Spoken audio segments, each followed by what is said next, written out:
Hello everyone. आज हम लोग पढ़ने वाले हैं बहुत ही important topic Ayushman Bharat programme और आयुष्मान भारत योजना। ये नेशनल हेल्थ प्रोग्राम्स के अंडर हैंड आता है और बहुत इम्पॉर्टेंट टॉपिक है। लॉन्ग नोट में आ सकता है, शॉर्ट नोट में आ सकता है, वाइवा में पूछा जाता है, तो बहुत ज़्यादा इम्पॉर्टेंट टॉपिक है। तो चलिए हम इस टॉपिक को डिटेल में पढ़ते हैं। वीडियो स्टार्ट करने से पहले अगर आप इस चैनल पर नए हैं तो प्लीज़ इसे सब्सक्राइब कीजिएगा और अगर वीडियो आपको हेल्पफुल लगती है तो प्लीज़ इसे लाइक एंड शेयर ज़रूर कीजिएगा। तो चलिए स्टार्ट करते हैं। आयुष्मान भारत प्रोग्राम और आयुष्मान भारत योजना। ये जो लोगो है प्रधानमंत्री जन आरोग्य योजना, तो आयुष्मान भारत को पीएमजे भी बोला जाता है। तो अभी तक का ये सबसे ज़्यादा यूनिवर्सल हेल्थ कवरेज को अटेन करने के लिए सबसे बड़ा इंश्योरेंस प्रोग्राम है।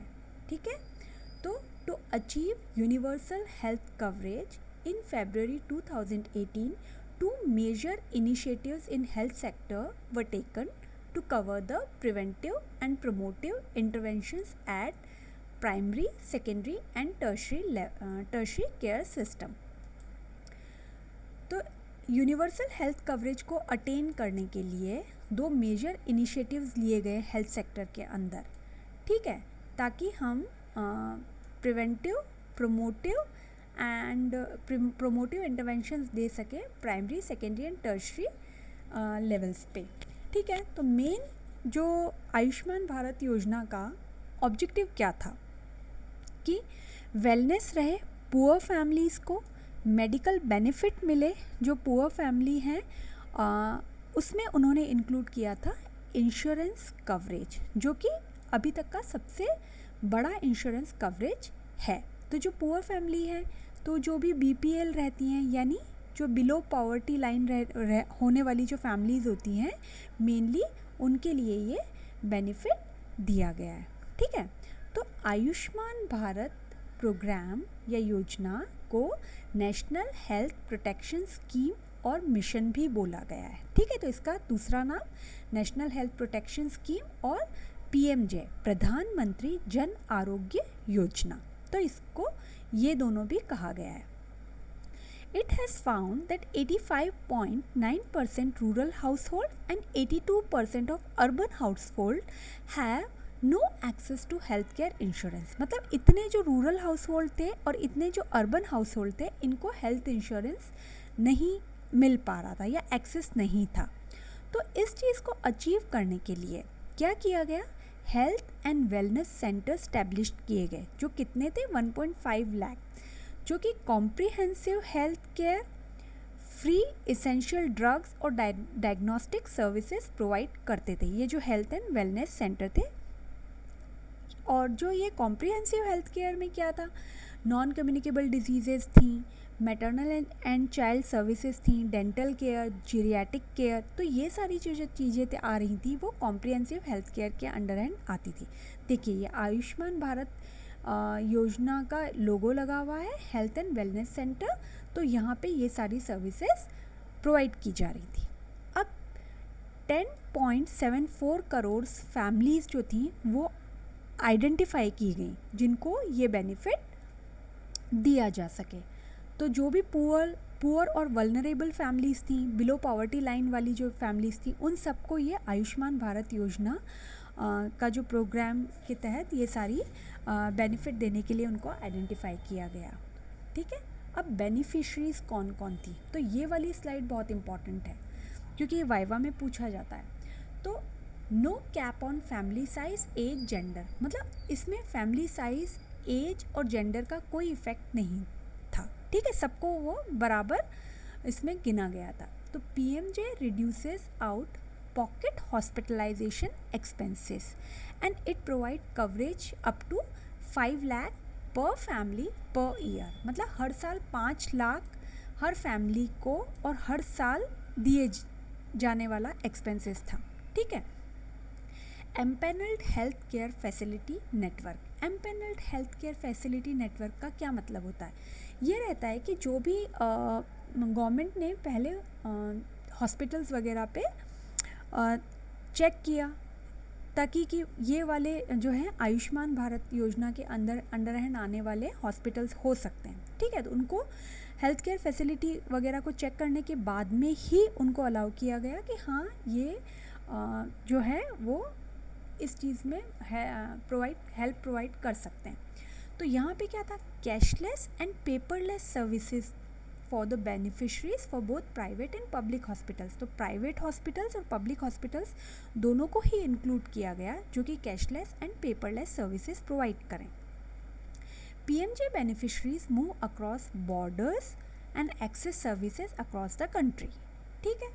Now PMJ target poor, deprived rural families and some of urban families under BPL, ठीक है। तो ये सारे बेनिफिशरीज थे और बहुत important viva point of view से है, 5 lakhs पर फैमिली पर ईयर, ठीक है। और empanelled health care facility network जो है जो कि कैशलेस एंड पेपरलेस सर्विसेज देते हैं।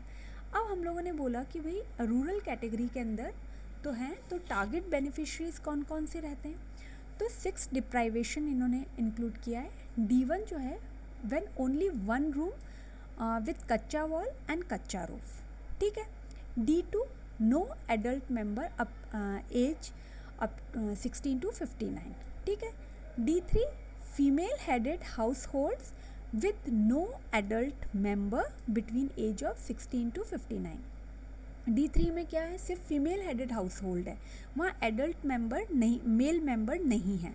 देन D4 डिसेबल्ड मेंबर है और no able body adult member, disabled है और वहाँ पे कोई भी मतलब एडल्ट मेंबर ऐसा नहीं है कि जो कि वो एबल बॉडी हो सके। SC/ST हाउस होल्ड्स जो हैं उनको D5 में लिया है। लैंडलेस हाउस होल्ड हैं जो कि major part of their income जो है वो अपना खुद से करके अपना वर्क कर रहे हैं, ठीक है। तो ये सारे 6 जो हैं ग्रुप्स हैं जिनको इन्होंने target beneficiary for rural category के अंडर हैंड लिया है। तो ऑटोमेटिकली कौन कौन लोग इनमें इंक्लूड हो गए हैं आयुष्मान भारत योजना में। हाउस होल्ड विदाउट शेल्टर, जिनके पास घर नहीं है। डेस्टिट्यूट्स और लिविंग ऑन एल्म्स, जो शरणार्थी हैं या जो दान के ऊपर ज़िंदा हैं, ठीक है। मैनुअल स्कैवेंजर्स फैमिलीज़ अगर हैं या कोई ट्राइबल ग्रुप्स की हैं primitive family, legally release bonded labours हैं। तो ये सारी जो हैं ये सारे लोग जो हैं वो आयुष्मान भारत योजना के अंडर हैंड इंक्लूड हो गए हैं। देन ये तो रूरल कैटेगरी है। अर्बन कैटेगरी के अंदर क्या रहता है कि जो भी 11 ऑक्यूपेशन ऐसे इंक्लूड किए गए हैं जो कि वो लोग BPL फैमिलीज़ वगैरह जो है वो करती हैं, जिनकी मंथली इनकम ज़्यादा नहीं है, ठीक है। तो अब इम्प्लीमेंटेशन कैसे किया गया है आयुष्मान भारत को। ऐसा नहीं है कि डायरेक्ट अमाउंट हमारे बैंक अकाउंट में आ जाए जो गवर्नमेंट हमें देना चाहती है। It is released in escrow account. तो ये वाइवा पॉइंट ऑफ व्यू से बहुत इंपॉर्टेंट है कि पहले वो अमाउंट एस्क्रो अकाउंट में आता है, उसके लिए या तो इंश्योरेंस कंपनी इन्वॉल्व होती है या कोई ट्रस्ट से इन्वॉल्व होते हैं या इंश्योरेंस और ट्रस्ट दोनों ही मिक्स्ड मोड के तौर पे इन्वॉल्व होते हैं। तो इसमें ऑटोमेटिकली कौन सी हेल्थ इंश्योरेंस स्कीम आ जाती है, जो central and state health insurance scheme है वो है एक राष्ट्रीय स्वास्थ्य बीमा योजना and senior citizen health insurance scheme. तो ये बहुत इंपॉर्टेंट वाइवा क्वेश्चन है कि कौन सी जो हेल्थ इंश्योरेंस स्कीम है वो ऑटोमेटिकली आयुष्मान भारत योजना के अंडर हैंड आती है। तो वो है राष्ट्रीय स्वास्थ्य बीमा योजना और senior citizen health insurance scheme.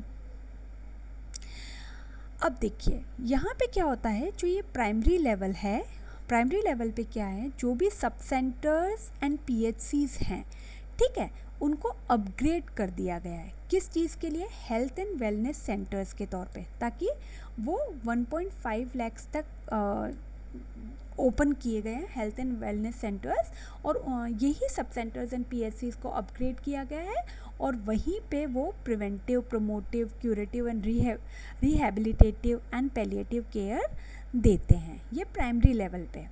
अब जो सेकेंडरी और टर्शरी लेवल पे जो ये है यहाँ पे उनमें क्या क्या आते हैं, जैसे community health centers, then district hospitals, specialized district hospitals, medical colleges, ये सारे पीएमजे एम्पेनल्ड प्राइवेट फैसिलिटीज़ भी हो सकती हैं इसके अंदर, और गवर्नमेंट हॉस्पिटल्स भी हो सकते हैं। तो यहाँ पे क्या दिया जाता है, मोदी केयर दी जा रही है, इंश्योरेंस अप टू 5 लाख का दिया जा रहा है। यहाँ देखिए बहुत important, viva point of view से ये इंपॉर्टेंट है कि 50 करोड़ तो बेनिफिशरीज़ हैं और 10 करोड़ बेनिफिशरी में फैमिलीज़ हैं। मतलब कि इसका जो बेनिफिट है वो 50 करोड़ लोगों को मिल रहा है और 10 करोड़ फैमिलीज़ को मिल रहा है। और कितना मिल रहा है पर ईयर, 5 लाख। ठीक है, तो इसको मोदी केयर भी बोला गया है। ठीक है, तो ये सेकेंडरी और टर्शरी लेवल पे किया गया है, और जो प्राइमरी लेवल पे हमारे हेल्थ एंड वेलनेस सेंटर्स खोले गए हैं वहाँ पे वो सारी हेल्प कर रहे हैं। ठीक है, इसका इम्पैक्ट क्या हुआ है। ठीक है, अब इम्पैक्ट क्या हुआ है आयुष्मान भारत योजना का, आउट पॉकेट हॉस्पिटलाइजेशन एक्सपेंसेस जो हैं अब वो कम हो गए हैं, उनके खुद के जो हैं वो हॉस्पिटलाइजेशन एक्सपेंसेस जो हैं वो कम हो गए। अब तक 40% पॉपुलेशन कवर हो चुकी है, क्वालिटी सर्विसेज एंड मेडिकेशन मिल रहा है उनको, ट्रीटमेंट भी टाइम पे मिल रहा है, पेशेंट को सेटिस्फेक्शन भी है। ठीक है, और इस वेबसाइट पे हम एनरोल कर सकते हैं, और ये इनका हेल्पलाइन नंबर है। ठीक है ना, तो ये इम्पैक्ट आयुष्मान भारत योजना का हमें देखने को मिला है। लेकिन अब हर चीज़ के अगर एडवांटेजेस हैं तो डिसएडवांटेजेस भी हो सकते हैं, होते ही हैं। ठीक है, तो क्या डिसएडवांटेज है कि जो एम्पेनल्ड हॉस्पिटल्स हैं वो बहुत कम हैं। ठीक है, इतना ज़्यादा हॉस्पिटल्स नहीं है कि ये जो है ज़्यादा इसको बेनिफिट दिया जाए। दूसरा, लोग अवेयर ही नहीं हैं आयुष्मान भारत योजना के लिए, उनको पता ही नहीं है कि क्या है। देन कई बार जो बीच में जो वेबसाइट्स हैं, मिडिलमैन या फ्रॉडुलेंट वेबसाइट्स हैं, वो भी पीएमजे के स्कीम के तहत अमाउंट पूछ लेती हैं कि इसमें आपको इतना पैसा जमा कराना पड़ेगा, जबकि गवर्नमेंट कुछ भी नहीं लेती है। हॉस्पिटल्स भी कई बार फ्रॉड करते हैं कि ये पीएमजे में आता ही नहीं है, आपको अमाउंट पे करना होगा। ओपीडी फीस जो है वो भी इसमें इंक्लूड नहीं की गई है पीएमजे स्कीम के अंदर। तो ये कुछ डिसएडवांटेजेस हैं जो हमें देखने को मिले हैं। और मेनली तो इसमें एक बहुत इम्पॉर्टेंट चीज़ हमको ये याद रखने वाली है कि 10 करोड़ जो हैं वो तो फैमिलीज़ हैं, 50 करोड़ जो हैं वो बेनिफिशरीज़ हैं, और हर year, every year and every family को जो है वो 5 लाख तक का इंश्योरेंस कवरेज मिलेगा। प्लस यहाँ पे जो एम्पेनल्ड गवर्नमेंट और प्राइवेट हॉस्पिटल्स हैं वहाँ पे हमको ये चीज़ें देखने को मिल रही है। ये इसका हेल्पलाइन नंबर है। तो ये कुछ पॉइंट्स हैं जिनको हमने कवर करने की कोशिश की है आयुष्मान भारत योजना में। तो आई होप आपको ये वीडियो बेनिफिशियल लगी होगी। अगर लगती है तो प्लीज़ इसे लाइक एंड शेयर कीजिएगा, एंड मिलते हैं इसी तरीके की नेक्स्ट वीडियो में। Till then take care, bye.